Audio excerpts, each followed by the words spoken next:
let's have you set the stage for everybody about like who you are and what you do and who you work for right now, and then as well as the stage for like the story that you're going to share, like what you were doing, and then particularly like what at the time like you guys were selling and who you were selling to kind of set that context, and then we'll just go from there.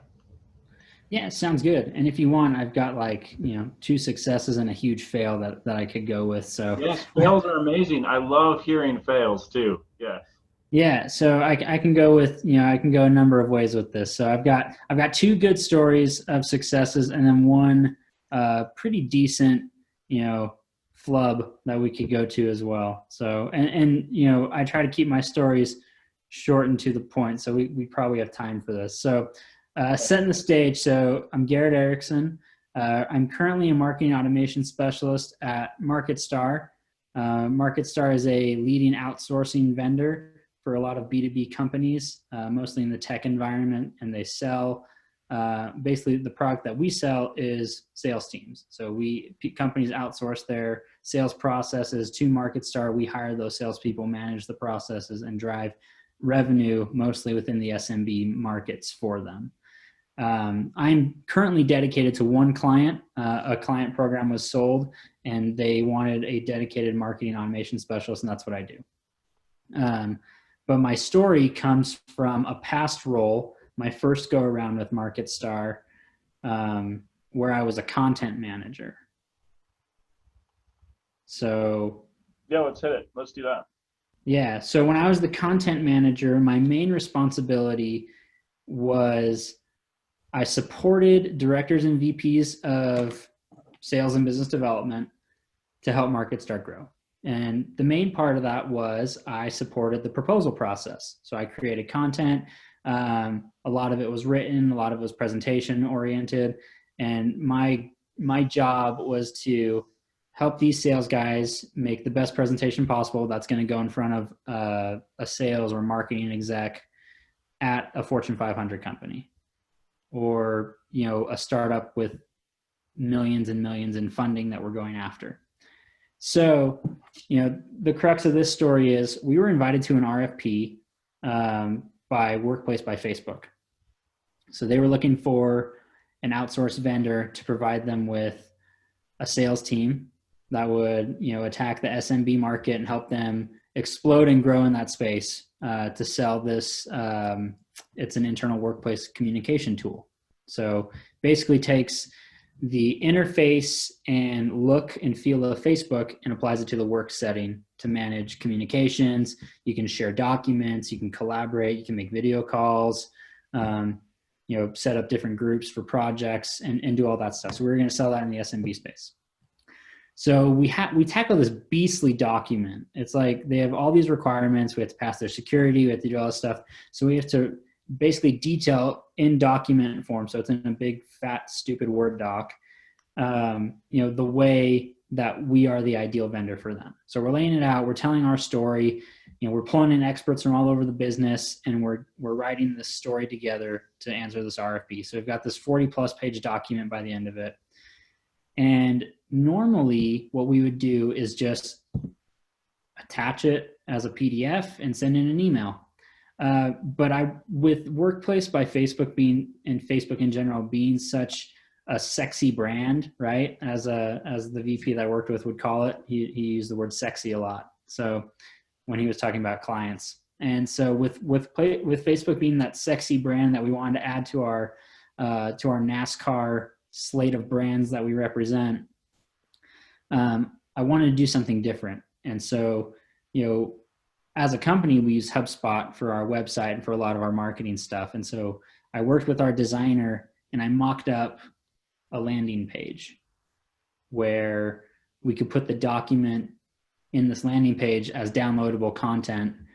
But at the same time, we were putting other things on there as well to make them really interact with our brand and feel like we could be sticky with them. And like we stood out before they even came on site to come see us after reading this document. So like in the bottom of the landing page, there was a link to an ebook that was really relevant to them that they could click on. There was also a link to a deck that I put together of one slide case studies, like five or six of them of quick slides that they could consume and say, oh, wow, they've done this for, Dropbox. They've done this for HP. They've done this for, this and this and this brand.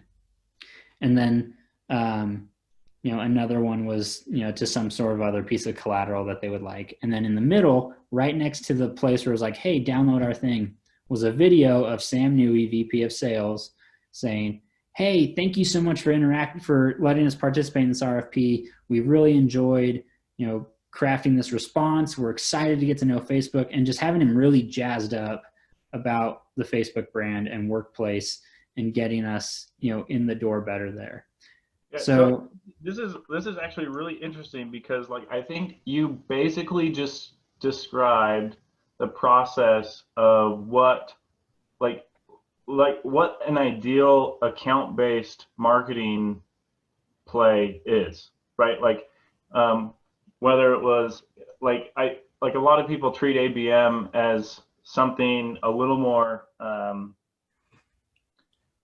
in the case of an RFP, it's more of done out of necessity because it's it literally is a market of one, as opposed to I think when people try and tackle ABM, they get a book of accounts and then they try and figure out okay, these are the ones that we think are the best and we'll build an experience for. But in the case for you guys, you literally had there was one client, they were literally the market, and you were just trying to win the market over, and that's exactly what an account-based play looks like.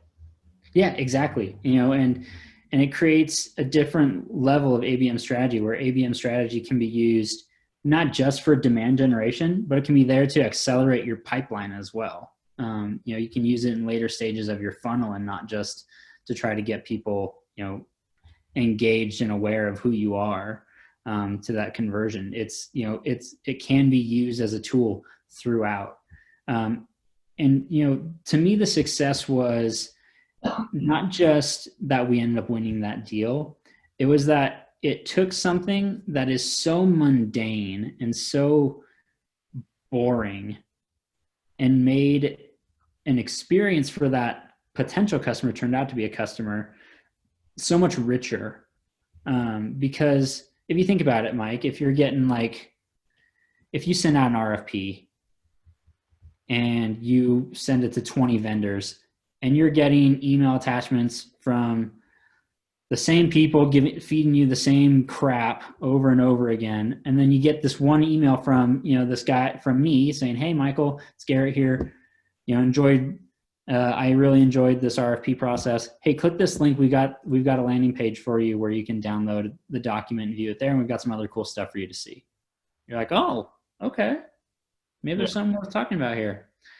And so, because technology and some of these low code to no code things like HubSpot and other places make it so easy to replicate those, we were able to do that landing page strategy on other proposals moving forward. It helped us win business with a large NSI, called GDT, based out of Texas. It helped us expand our business within Intel Corporation. And we had a couple of losses along the way, but that was, for other reasons, not just, but the landing page became this standard process that made a really mundane process that markets started been doing for decades a lot more enjoyable for us and for them. Yeah, that's awesome. Tell me a little bit with that, because with those RFP processes, you're selling to loads of folks, right? There's probably a bunch of middle people that, like you said, one of the buyer roles is probably the person that just has to sort through all of those documents that probably isn't the ultimate decision maker, right? But it's their job to get through the first round. So talk about maybe a little bit how, did you guys talk through that? How many people did you have to sell to? And then how did you research that? How did you research them and figure out how to cater to what they would be viewing and consuming? Yeah, so it's just having open, candid conversations with the people we were prospecting into. So we know we're getting this RFP, and we just usually in RFP, you have an opportunity to ask questions. And so we would ask who's part of that decision-making process, and then we'd be able to go in and at least know their role and, what they might be looking for in this, so we can highlight that for them. In this case, it was going to executive level team members, but there's also going to be procurement people involved. So, if procurement's involved, okay, that you're going to have something there that's got some hard numbers that shows ROI, and that really shows that person that you're giving them the best value. Because a procurement person, they're all about, how do I save the company money? How do I look good because I got us the best deal? Whereas an executive, a CEO, CSO, CRO type person, they may just be looking for the ideal partner, regardless of price, saying, well, we want someone that we can work with and who understands our values and how to communicate that value. So did you have certain content pieces for those different roles? Yes and no. I mean, we figured that having some solid case studies in a place where it's consumable for everyone would satisfy procurement's need to see a bunch of ROI and some success stories that show that we know what we're doing and that we're good for the price we're bidding them at.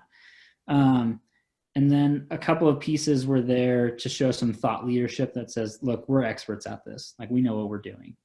And then the actual downloadable document was kind of for everyone. It was like, okay, this not only checks off your requirements, but it's going to be telling you guys the right story that you guys wanted to hear too. Yeah, nice. Sweet. Yeah, that's awesome. I feel like there's so much to take out of that. Like, especially with these bigger deals, I think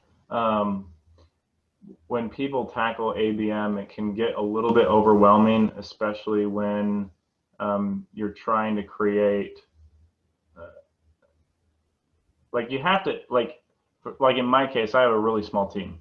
So creating an ABM process that is like something that we can execute is difficult because we just don't have the resources to tackle it. But in the cases of these bigger deals where you can really hone in exactly on who you're selling to, and I think that's the other thing. I think having the RFP is a really, if you're not doing hardcore ABM type tactics with and creating, and I think that's unique because I've been in the RFP process before, and on the receiving side, and there was literally no outside of the closest that they got was a products demo where they put our logo up, where you can as a custom domain or your instance, and then outside of that, they did essentially the normal demo that you could just get off of YouTube or something off, and so there wasn't much value to it. So I love the idea of there are so many buyer experiences that we don't even realize exist in the example of an RFP, where you could totally stand out by creating a stellar experience. Yeah, and it's funny because MarketStar's whole thing, their mission statement for a while or whatever is that they create great experiences, and so it was kind of taking it to that level and eating our own dog food, right? And just saying, look, if we're all about creating great experiences, let's create one here and let's create something that they're going to remember. And they end up loving it. Every time we would send one of those out, I go, okay, what did the client say about it? And I was always excited to try to see, if they were noticing that we were making the effort to be different. Yeah, that's sweet. Let's jump to the flub, because I love flub stories. There's so much to learn. Yeah, so much to learn. So this one I actually posted about on LinkedIn not too long ago. And so it stemmed from a quote from John Wooden. I love college basketball. We talked about basketball when we lived near each other. Be quick, but don't hurry, right? And I think this was in my last role when I was director of marketing at Arbiter Sports, pre-COVID stuff. So we had this conference that we were going to have, and we had just broken up with a longtime partner that we had sold with, that they were kind of grouped with us, and we were lumped in with them together. And now they were going to hop in bed with a competitor of ours, and they were going to have a competing product to our platform. And so we kind of regrouped, and we added some other offerings to our platform, and we were going to present that, we were going to have the grand unveiling to a bunch of clients from state associations and all these people that we worked with in each state. So we flew them all in, we put them up for the night or a couple nights in Salt Lake City, had this awesome conference that, I created the presentation for and helped the C-levels, make all their content and stuff.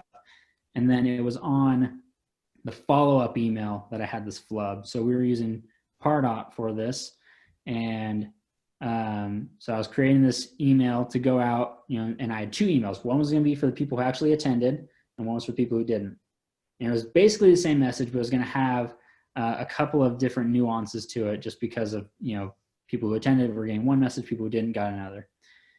And I was working remote a lot because we had a bunch of snowstorms, and I was super tired because we had like a 6-week-old baby. And I got my wires crossed on a couple of things.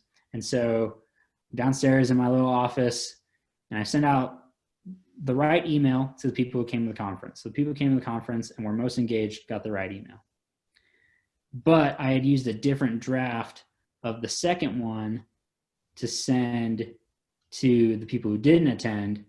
And it had like pricing info that it shouldn't have had in there. It had like the wrong tone and everything, but I thought that was approved. And so like these people get the wrong message, and it's from the CEO's inbox that I was sending it.